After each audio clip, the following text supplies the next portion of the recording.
once again. Thank you, Jesus. Thank you, Alberto. Eduardo, I'm really sorry. I would have loved to stay to listen to you, but I'll have to leave. Good morning, everyone.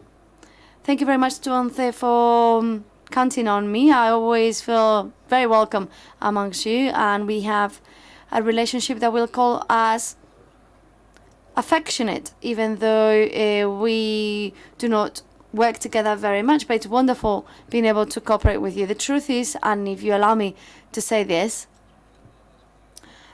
in the brief words that I would like to say to you, I'm going to focus on what is the topics of the Secretary of State that I had, which is the Secretary of State for Telecommunications and Information Technologies, which really it's not that far from everything that we're going to listen to during the conference, because these CIT technologies are behind progress. It is true that we are living in prodigious decades, we could say, wonderful decades of total revolution, mainly due to two things. First of all, the revolution of the capability to transmit, to broadcast what we could do now with a laptop that we may have at home. 30 or 40 years ago, we would need to have a space as big as this in order to do the data processing that we would need. This is the great revolution of the 20th century. It has really changed the life of people, and to this we have to add connectivity. It is increasingly easy to connect to the networks, to connect to the internet, and so to use, even in a more intense and large manner, this possibility to transmit information. This change is not just a technological change, it's also an economic change. The society is also changing due to this capability to process and this connectivity. And in fact, borders, natural borders, do no longer are no longer as important. We can make business from anywhere with anywhere. New businesses are appearing. All the businesses are disappearing. Also because of in any revolution, there's always things that stop being of use. There's some activities that are no longer viable, and there's others that, even though they do not disappear, they suffer changes. And they suffer changes because the communication and information technologies, one of the main advantages and objectives is to bring down costs, to be able to do the same or more with the same resources.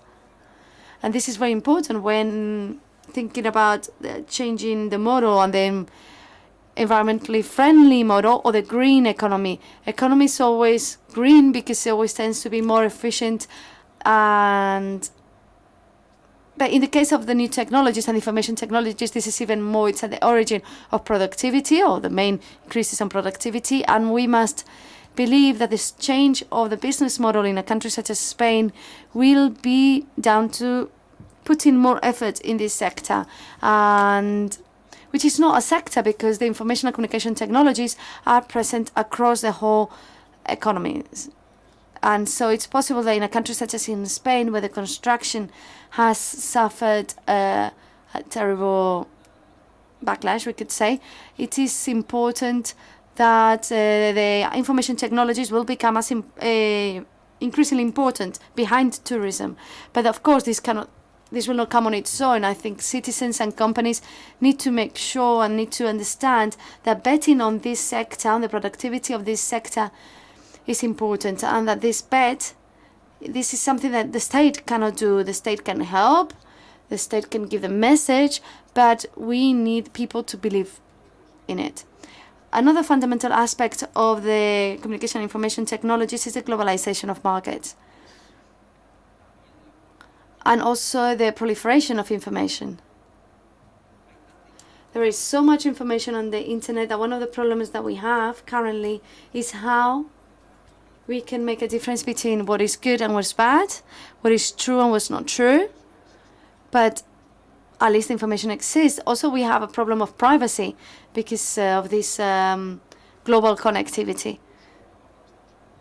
But what is important, especially when talking about things such as accessibility, is that this connectivity world, this information world, is using digital information.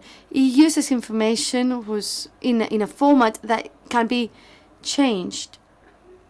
that we can use it to change so that it has different viewpoints, etc. And this is very important because from the point of view of accessibility, this opens a whole world of possibilities.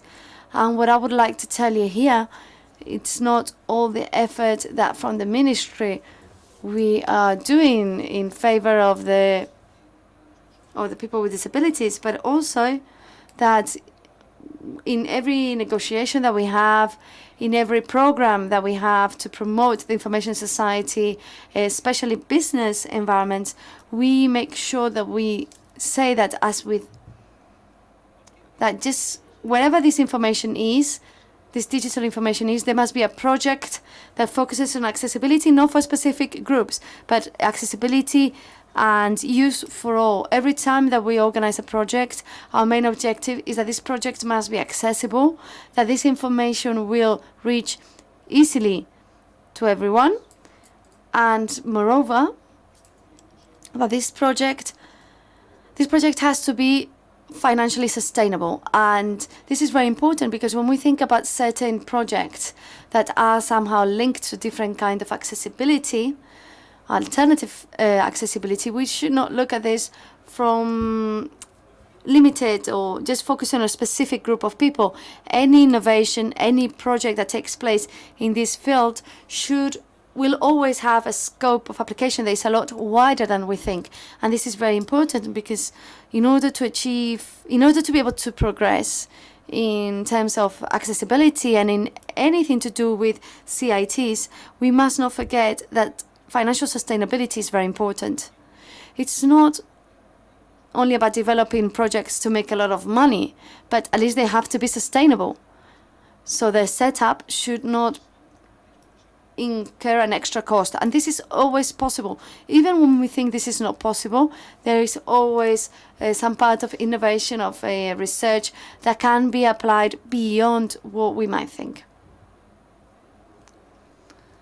I would like to finish by saying that it's necessary that for all of us, when looking at all the activities, I've looked at this conference, talks about domotics, robotics, teleassistance, etc. It's very wide. But in all these activities, information and communication technologies are applicable. And I think any step forward in the development of these activities includes this global connectivity that I was mentioning at the beginning. A connectivity that what it has to do is it has to face a huge amount of data. For instance, in 2010, we used on the internet total amount, and I have to read this because I always think it's so huge, the 3 billion bytes. Given that we don't know what it is, I've tried to compare it to football pitches, and this information will be equivalent to a pile of books that would go to Pluto and back 16 times. Despite this comparison, I do not manage to imagine it. All this data is so big that any economic activity must take this into account, because this reality is changing, not just it's changing all aspects of our life, including our social life. Without, I wouldn't like to take any more time, just to say that I hope that this is a very interesting and fruitful conference. Thank you very much.